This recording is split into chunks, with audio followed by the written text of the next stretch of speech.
여러분들은 암이라고 하면 가장 먼저 무엇이 떠오르시나요? 암입니다. 3개월 남았습니다. 마음의 준비를 하셔야 될 것 같습니다. 드라마나 영화 속에서 시한부를 선고받는 장면에 자주 등장하는 대사가 생각나는 분 많으시죠? 유독 암은 선고를 받는다고 표현할 정도로 걸리는 순간 이미 죽음의 문턱 앞에 서 있다고 생각하는 분들이 많습니다. 일반적으로 암세포는 단일세포에서 발생되어서 다단계의 과정을 거쳐서 발현되기 때문에 암으로 진단되기까지는 대략 15년에서 20년 정도가 필요합니다. 현재 건강하다고 자신하는 여러분들도 암으로부터 안심할 수가 없다는 것입니다. 그러니 암 걸리는 사람 따로 있다고 생각하지 말고 건강할 때 대비하고 예방하는 것이 좋겠죠? 그러면 암에 대해서 읽어드리겠습니다. 안녕하세요. 종양내과 전문의 강재입니다. 흔히 암은 현대인의 질병이라고 생각하는데 과거에는 암이 없었을까요? 그렇지 않습니다. 고대 이집트의 미라와 콜럼버스 이전 아메리카 대륙의 미라에서도 발견될 만큼 암은 끈질기게도 인류를 괴롭혀온 오래된 질병입니다. 실제 우리나라 조선시대에도 암은 있었던 것 같아요. 이 현재 의학의 관점에서 조선왕조실록을 살펴보면 역대 27명의 임금님들 중에서 암으로 돌아가셨다고 추정되는 분들이 있습니다. 성종실록을 살펴보면 배꼽 밑에 작은 덩어리가 생겼는데 지난밤부터 조금씩 아프고 빛깔도 조금 붉다. 임금이 본래 이질로 편찮은 데다가 또 부종을 알아 진선하지 못한 지 오래되었는데 이날 밤 이고부터 증후가 더욱 심해졌다. 이런 기록만으로 추정했을 때 성종 임금님은 대장암을 앓았을 가능성이 높습니다. 배꼽 주변에 작은 덩어리라는 것은 종기가 난 것으로 추정되는데요. 이 당시 조선 역대 27명의 왕 가운데 12명이나 종기로 사용할 만큼 종기는 흔한 징후였습니다. 그런데 성종 임금의 종기는 암 전이가 되어서 배꼽 주변에 림프절이 커졌을 것이라고 생각이 듭니다. 게다가 이질이라는 것은 묽은 변을 의미하는데 이 당시엔 아마 이질이 상당히 흔했던 전염병이었던 것 같습니다. 그래서 암 덩어리가 대장을 막았기 때문에 배변 습관이 불규칙해지면서 대변을 보지 못하거나 묽은 변이 나온 것을 이질이라고 어이들이 생각한 것이죠. 인류의 역사만큼이나 오랫동안 우리를 괴롭혀온 암이란 대체 무엇이고 또 인간은 왜 암에 걸리는 것인지 알아보겠습니다. 암이란 쉽게 설명을 드리면 인체 속에서 정해진 형태로 정해진 장소에서 생기는 것이 아닌 통제되지 않은 상태로 제 멋대로 자라나는 조직 덩어리를 말합니다. 우리 몸에는 매일 5,000개에서 10,000개 정도의 DNA의 돌연변이가 생긴 비정상적인 세포가 만들어지지만 대부분 저절로 사라집니다. 그 이유는 우리의 유전자 안에서 이러한 비정상적인 DNA의 변이를 다시 수정해주는 유전자가 존재합니다. 그것을 이제 과호 수정 유전자라고 하는데 이러한 수정하는 메커니즘에 의해서 비정상적인 세포가 정상세포로 다시 돌아가는 것이죠. 그런데 일부 암에서는 비정상적인 세포가 통제 기능을 빠져나와서 끝없이 분열을 하게 됩니다. 분열한 암세포가 혈액이나 림프관을 따라서 먼 곳으로 이동해서 새로운 집을 짓고 증식해서 다시 자라나는 현상을 전이라고 하죠. 이 종양으로부터 떨어져 나와서 주변 조직과 순환기를 침범하면서 전신으로 퍼져나가는데요. 이런 현상 때문에 암이란 일반적으로 악성 그리고 전이성 특징을 가지는 종양이라고 생각하면 틀림이 없습니다. 암은 60에서 70%가 잘못된 습관에 의해서 생긴다고 알고 계시죠? 하지만 이 습관이라는 게 단순히 큰 결심만 먹는다고 고치기는 힘듭니다. 왜 그럴까요? 바로 후성유전이라는 상황이 존재하기 때문입니다. 후성유전이란 염기서열의 변화가 없이 다른 원인들에 의해서 유전자의 발현이 서로 다르게 나타날 수 있는 이런 현상을 말합니다.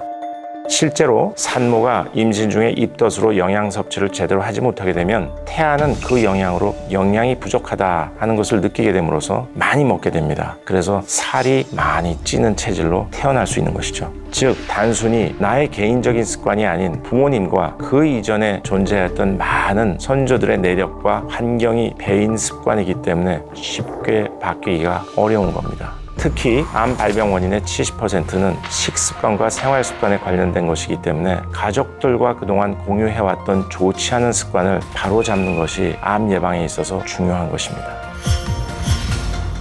암이 몸속 어디에선가 숨어서 서서히 내 몸을 죽여가고 있다는 것을 알아차릴 방법은 없을까요? 한두 개의 유전자가 고장이 일어나서 바로 암세포가 생겨나는 것은 아니죠. 또 암세포가 생겼다고 해서 바로 암으로 발병되는 것도 아닙니다. 그 이유는 처음 암세포가 생겨나게 되면 우리 몸속에 존재하는 방어 시스템인 면역계, 특히 B세포 면역계와 T세포 면역계가 정확하게 알아차리고 처단해버립니다.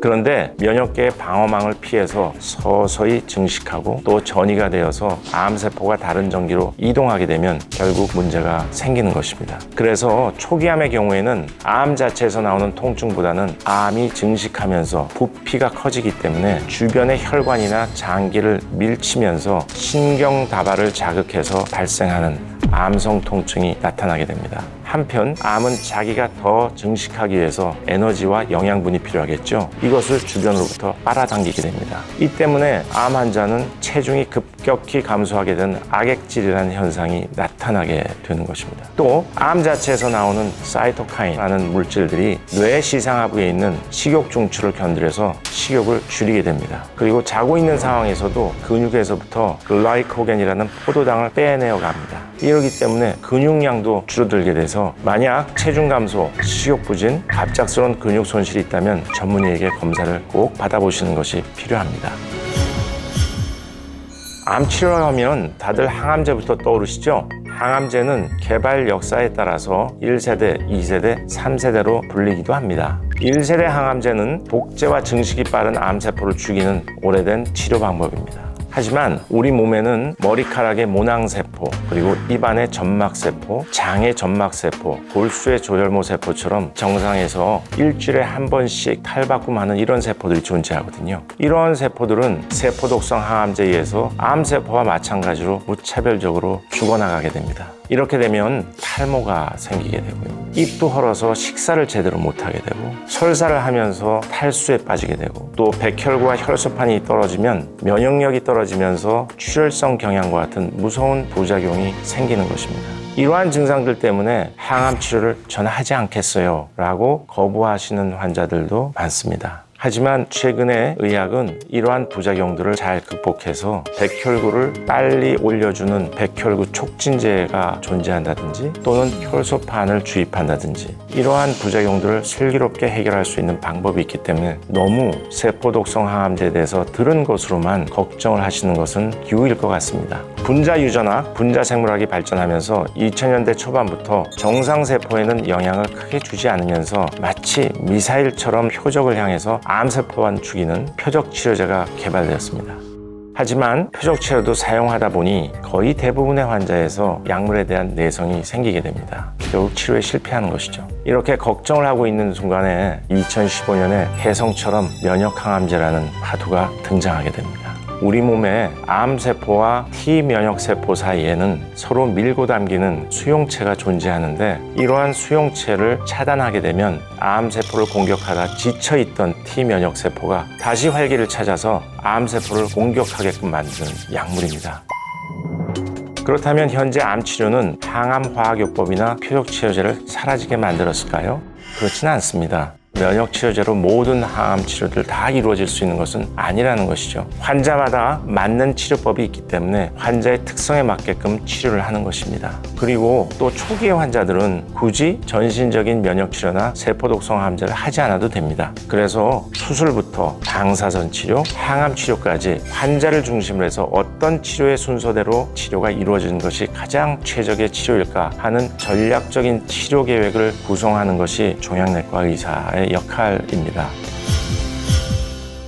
1990년만 하더라도 암은 불치병이었고 곧 죽음을 의미했습니다. 하지만 최근 세계보건기구에서는 암 발생 인구의 3분의 1은 예방이 가능하고 3분의 1은 조기 진단만 되면 완치가 가능하기도 하고 나머지 3분의 1 환자도 적절한 치료를 하게 되면서 증상 완화와 관리가 가능한 것으로 보고하고 있습니다. 이제 암은 죽음이다 라는 말은 정말 옛말이 되었습니다. 최근 암 환자의 5년 생존율 또한 70%까지 향상되었고요. 게다가 암은 나라가 보호해주는 병으로 암을 진단받았을 경우에는 대부분 건강보험에서 비용을 지원해주고 환자는 5%만 내면 되는 그런 건강보험 시스템이 있습니다. 하지만 아직도 암을 진단받으면 기본적인 치료도 받지 않은 채 삶을 포기해버리는 분들이 적지 않습니다. 암은 난치병이긴 하지만 불치병이 아니라는 말씀 꼭 여러분들에게 전해드리고 싶습니다.